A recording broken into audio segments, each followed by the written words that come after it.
അതേസമയം കൽബ് മുനവ്വറാക്കിയ ഒരാളാണ് എങ്കിൽ അദ്ദേഹത്തിന്റെ ബ്രെയിനിൽ സൂക്ഷിച്ച ഇൽമുകളെല്ലാം വരുന്നത് ഈ കൽബിലൂടെ തന്നെയാണ്. പക്ഷേ ഈ കൽബിൽ വെളിച്ചുണ്ട്, വെളിച്ചാണ് വരിക. ഇത്തരം ആളുകള് കൽബിയായി തീർന്ന ആളുകള് അവരെ ബ്രെയിനിലുള്ള ഇൽമ് സംസാരിക്കുന്ന സമയത്ത് അവരെ കൽബിലുള്ള നൂറുമായിട്ടാണ് അത് പുറത്തേക്ക് വരിക നാവിലൂടെ. ഇവൻ അവര് പറയുന്ന വിഷയം, പഠിച്ചു വെച്ച വിഷയം തെറ്റാണെങ്കിൽ കൂടി അത് കൽബിലൂടെ പോരുന്ന കാരണം കൊണ്ട്, കൽബിലുള്ള നൂറുമായിട്ട് പുറത്തേക്ക് വരുന്ന കാരണം കൊണ്ട് അതൊരിക്കലും ഫിത്നായിട്ട് മാറുന്നില്ല. അത് കേൾക്കുന്നവർക്ക് അനുഗ്രഹമാക്കപ്പെടും, ഹിദായത്തിലേക്ക് എത്തിക്കും. ഇങ്ങനെയുള്ള അനുഗ്രഹം ദാക്കിന്റെ കൽബികളെ സംസാരത്തിനുണ്ട്. സംസാരത്തിന്റെ ഭംഗിയിലോ കാര്യങ്ങളിലോ അല്ലാതെ സംസാരത്തിന്റെ എഫക്റ്റിൽ അല്ലാഹു തആല ബർക്കത്ത് കൊടുക്കും, അതിൽ സത്യം കൊടുക്കും. ഇത് കാരണം കൊണ്ട് അവര് ഉമ്മത്തിന് ഷിഫയാണ്. ഖുർആന്റെ അസൽ മീനിങ് പറയുന്നവർ അവരാണ്. അതുകൊണ്ടാണ് അല്ലാഹു തആല അത്തരം ആളുകൾക്ക് ഗ്യാരണ്ടി കൊടുത്തത്. ആ ഗ്യാരണ്ടിയെ സൂചിപ്പിക്കുന്ന വാക്യമാണ് സൂറത്തുൽ കഹ്ഫിലുള്ളത്, 28-ാമത്തെ ആയത്ത്. നമ്മൾ വീണ്ടും കൂടി റിപ്പീറ്റ് പറയാൻ കാരണം ഖുർആനിൽ ഇത്രയും ഉപകാരപ്രദമായ ഒരായത്ത് മറ്റൊന്നില്ല എന്നതിന്റെ പേരിലാണ്. മനസ്സിലാക്കുന്നവർക്ക് അതാണ് വസ്ബിർ മഅൻ നഫ്സക എന്ന് തുടങ്ങുന്ന ആയത്തിന്റെ അവസാന ഭാഗം. വലാ തുതിഹ് മൻ അഗ്ഫൽനാ ഖൽബഹു അൻ ദിക്രിനാ, അല്ലാഹുവിന്റെ ദിക്ർ ഇല്ലാത്ത ഹൃദയങ്ങളെ നിങ്ങൾ അനുസരിച്ചു പോകരുത് എന്നുള്ള താക്കീത് തന്ന ആയത്ത്. ഈ ആയത്തിൽ അല്ലാഹു തആല പറഞ്ഞ കാര്യം കൃത്യമായി മനസ്സിലാക്കുകയും അതിനെ ഗൗനിക്കുകയും അതിനെ അനുസരിച്ച് അമൽ ചെയ്യുകയും ചെയ്തതിന് ഹിദായത്ത് എന്തായാലും കിട്ടും. ഇത് മനസ്സിലാക്കുന്നില്ലെങ്കിൽ ഹിദായത്ത് കിട്ടൂല. മനസ്സിലാക്കിയ ആളുകൾക്ക് പിന്നെ സംഭവിക്കുന്നത് എന്താണ്? പിന്നെ അവരെ വഴിപഴിപ്പിക്കുന്നത് ആരാണ്? പിന്നെ അവരെ ആ മനസ്സിലാക്കിയ വിഷയത്തിൽ തെറ്റ് പറ്റണം. അപ്പൊ അവരെ ഭയപ്പെടുത്തിക്കൊണ്ട് ഇതിന്റെ തഫ്സീർ ഇതല്ല, വേറെയാണ്, ഈ പോയി തഫ്സീർ എടുത്ത് നോക്ക് എന്ന് പറഞ്ഞുകൊണ്ട് തഫ്സീർ അന്വേഷിപ്പിക്കും. മൊയിലേക്കന്മാർ അഭിപ്രായങ്ങൾ തേടും. അങ്ങനെ അവനെ വീണ്ടും എന്തിലേക്ക് കൊണ്ടുപോകും? പഴയ ആ ഒരു തഫ്സീറിലേക്കും അർത്ഥത്തിലേക്ക് കൊണ്ടുപോകും. പക്ഷെ മനുഷ്യൻ ആ അർത്ഥം ഫിറ്റ് ചെയ്യാൻ നോക്കുന്നില്ല. അവര് മനസ്സിലാക്കിയ അർത്ഥം വെച്ച് ഫിറ്റ് ചെയ്ത് നോക്കട്ടെ. അങ്ങനെ ഫിറ്റ് ചെയ്ത് നോക്കിക്കഴിഞ്ഞു കഴിഞ്ഞാൽ ഒരിക്കലും അവൻ ഹിദായത്തിലെത്തൂല. കാരണം ആ അർത്ഥം വെച്ചുകൊണ്ട് പരിശോധിച്ച് നോക്കിക്കഴിഞ്ഞു കഴിഞ്ഞാൽ ഒരുപാട് ആളുകൾ ഒരേപോലെ തോന്നിക്കും. അങ്ങനെ തോന്നിക്കഴിഞ്ഞാൽ പിന്നെ നമ്മൾ ഏതെടുക്കും? നമുക്കൊന്ന് സിംഗിൾ ഔട്ട് ചെയ്യണം. 100 ഉണ്ടെങ്കിൽ അതിൽ സിംഗിൾ ഔട്ട് ചെയ്യണമെങ്കിൽ നമുക്ക് അതിനനുസരിച്ചുള്ള അർത്ഥം കിട്ടണം. അല്ലാഹു തആല കൃത്യമായി ചെയ്തു വെച്ച കാര്യം, ഉദ്ദേശിച്ച കാര്യം, അതാണ് നമുക്ക് വേണ്ടത്. അല്ലാതെ ഏതെങ്കിലും ഒരാളെ മൈൻഡിൽ വന്ന കാര്യം, ചിന്തയിൽ വന്ന കാര്യം, ബുദ്ധിയിൽ വന്ന കാര്യം, ഖിയാസ് കൊണ്ടുണ്ടാക്കിയ കാര്യം, ഇജ്മാ കൊണ്ടുണ്ടാക്കിയ കാര്യം, അതല്ല വേണ്ടത്. അള്ളാഹുവിന്റെ ഉദ്ദേശം എന്താണോ അതാണ് നമുക്ക് വേണ്ടത്. അതറിയണമെങ്കിൽ അള്ളാഹുവിനെ അറിഞ്ഞവനായിരിക്കണം. റസൂലുള്ളാഹി സ്വല്ലല്ലാഹു അലൈഹി വസല്ലം അത്തരത്തിലുള്ള മഹാനായിരുന്നു. അദ്ദേഹത്തിലേക്കാണ് ഖുർആൻ ഇറങ്ങിയത്. അദ്ദേഹത്തിന്റെ കൽബിലേക്ക് എങ്ങനെയാണോ ഖുർആൻ ഇറങ്ങിയത് അതേപോലെ നമുക്കും കിട്ടണം.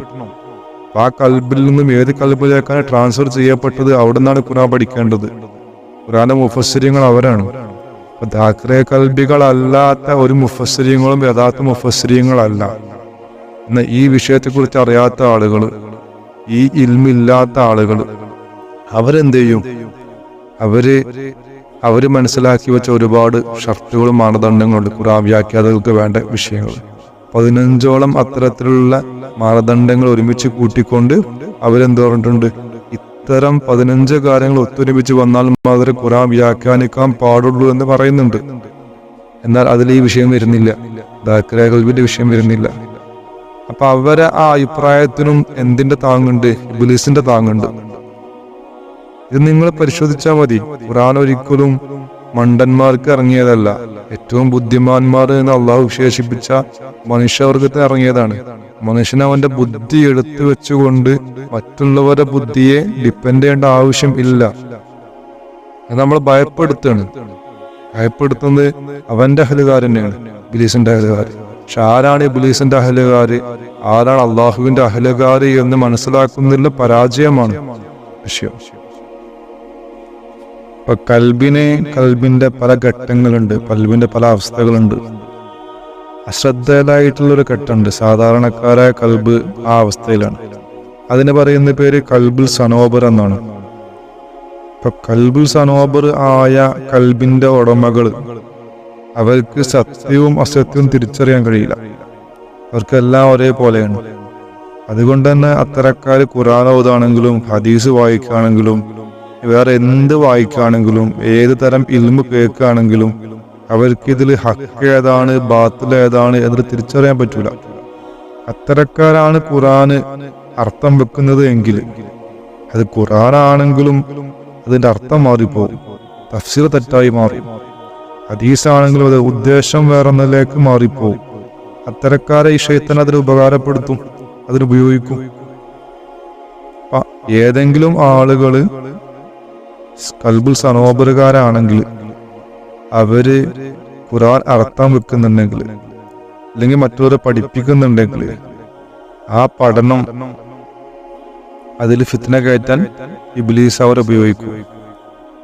കാരണം അവർ സത്യവും അസത്യവും തിരിച്ചറിയാൻ സാധിക്കില്ല. അത്തരക്കാരെ കൽബില് നൂറുണ്ടായിരിക്കില്ല, ദുൽമത്തായിരിക്കും.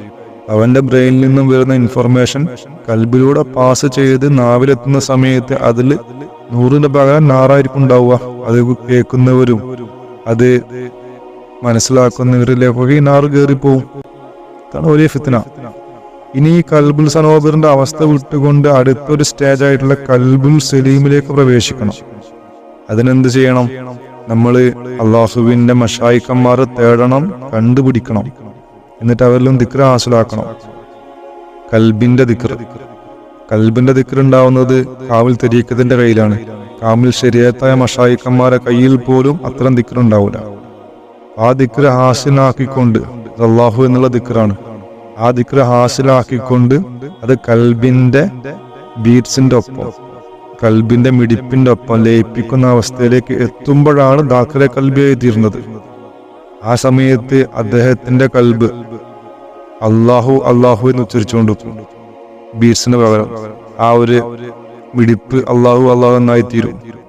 ആ സമയം മുതൽ ജീവിതത്തിന്റെ അവസാനം വരെ, അതിന് ശേഷവും, കാരണം ഇത് ഒരിക്കലും നശിക്കാത്ത ഹൃദയമായി മാറും, അത് ഈ ദിക്റിലായിരിക്കും. അത്തരക്കാരെ ഇബാദത്തുകൾ ഒരു സെക്കൻഡില് അള്ളാഹു എന്ന് പറയുന്ന സമയത്ത് 70,000 ഖുർആൻ ഓതിയ കൂലിയാണ്. അത്തരക്കാരെ മറ്റുള്ള ആരാധനക്കാർക്ക് ഒരിക്കലും പുറകിലാക്കാൻ സാധിക്കില്ല.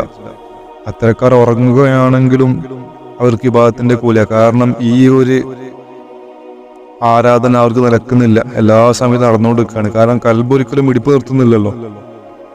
അത്തരക്കാർ അള്ളാഹുവിന്റെ പാതയിൽ അതിവേഗം സഞ്ചരിച്ചുകൊണ്ടിരിക്കുകയാണ്. വേഗത്തിൽ ദൂരം പിന്നിട്ടുകൊണ്ടിരിക്കും. അള്ളാഹുലേക്ക് അവരെ എത്തിച്ചേരുള്ളൂ. ഒരാൾക്ക് ഇത് ഹാസിലായി കഴിഞ്ഞാൽ ഉറപ്പിക്കാൻ പറ്റും, അദ്ദേഹത്തിന്റെ യാത്ര തുടങ്ങിക്കഴിഞ്ഞു. നിർത്തലാക്കാൻ ആരെക്കൊണ്ടും പറ്റൂല. ആ സമയം ശൈത്താൻ അവനെ വിട്ടുപോകും. ശൈത്താൻ അതുവരെ അധികാരമുള്ളൂ. അധികാരം അതുവരെ കൊടുത്തിട്ടുള്ള അള്ളാഹു. അത് എത്തിക്കഴിഞ്ഞു കഴിഞ്ഞാൽ പിന്നെ ശൈത്താൻ അവന്റെ കുതന്ത്രങ്ങൾ അവനിൽ പയറ്റാൻ സാധിക്കില്ല. ഇത് ശൈത്താൻ അറിയാം. അതിന്റെ പേരിൽ ഈ ഒരു മർഹലയിലേക്ക്, ഈ ഒരു പോയിന്റിലേക്ക് ഒരാളെയും എത്തിക്കാൻ സമ്മതിക്കൂല. അപ്പൊ അത് എത്തുന്നതിന് മുമ്പായിട്ട് എന്തൊക്കെ തരം വിദ്യകളുണ്ട് അതൊക്കെ അവൻ പയറ്റും. ഈ ഇൽമിൽ നിന്നും അകറ്റും, ഇത്തരം മശായിക്കന്മാരിൽ നിന്നും അകറ്റും. അവരെ കുറിച്ച് തെറ്റിദ്ധാരണ ഉണ്ടാക്കും, ആ ഇൽമിൽ തെറ്റിദ്ധാരണ ഉണ്ടാക്കും, വസ്വാസ് കൊണ്ടുവന്നു വരും, ഭയപ്പെടുത്തും. ഇനി ഇവൻ എല്ലാം തരണം ചെയ്ത ഒരാൾ ഇതിലേക്ക് എത്തിക്കഴിഞ്ഞു കഴിഞ്ഞാൽ അവനെ പല പ്രതിബന്ധങ്ങൾ വന്ന് പിടികൂടും. സാമ്പത്തികമായിട്ടും കുടുംബപരമായിട്ടും സാമൂഹികപരമായിട്ടും ഒക്കെ പിടികൂടും. ഇനി അതിൽ നിന്നും കഴിച്ചില്ല മുന്നോട്ട് പോവുകയാണെങ്കിൽ ഈവൻ ഫിസിക്കലായിട്ട് പോലും ശൈത്താനെ വരും, ദിക്ർ ചെയ്യാൻ സമ്മതിക്കൂല. കാരണം ഒരിക്കൽ ഏതാണ്ട് ആയിക്കഴിഞ്ഞു കഴിഞ്ഞാൽ, അള്ളാഹു എന്നുള്ള പദം കൽബിലേക്ക് കയറി കഴിഞ്ഞു കഴിഞ്ഞാൽ അവന്റെ അധികാരം കഴിഞ്ഞു ആ മനുഷ്യനിൽ. അതിന്റെ പേരില് പിന്നെ ഈ ശൈത്താൻ വിട്ടുമാറിപ്പോവും. അതുവരെ അവൻ ശല്യം ചെയ്തുകൊണ്ടിരിക്കും. എല്ലാവരിലും ഇതുണ്ട്, ഈ ശൈത്താൻ ശല്യം ചെയ്യുന്നുണ്ട്. ഈ ആത്മീയത പാതിലേക്ക് കടക്കാൻ നോക്കുന്ന സമയത്ത്, അല്ലാത്ത സമയത്ത് അവൻ ശല്യം ചെയ്യൂല. ആ സമയത്ത് ശല്യം ചെയ്യുന്നത് ഈ ശൈത്താനല്ല, അത് മറ്റു പല ശക്തികളാണ്. അങ്ങനെ അവസാനം ഇവന് ഈ ഒരു കൽബ് ഹാസിലായത്, ആ കൽബിനെ പറയുന്ന പേരാണ് കൽബുൽ സലീം എന്നുള്ളത്. ഈ കൽബുൽ സലീം എത്തിക്കഴിഞ്ഞു കഴിഞ്ഞാൽ അവന് ശൈത്താന്റെ കുതന്ത്രങ്ങൾ രക്ഷപ്പെട്ടു കഴിഞ്ഞു. അവനെ സംബന്ധിച്ചിടത്തോളം ആത്മീയതയിൽ അവനൊരു വുജൂദായി മാറി.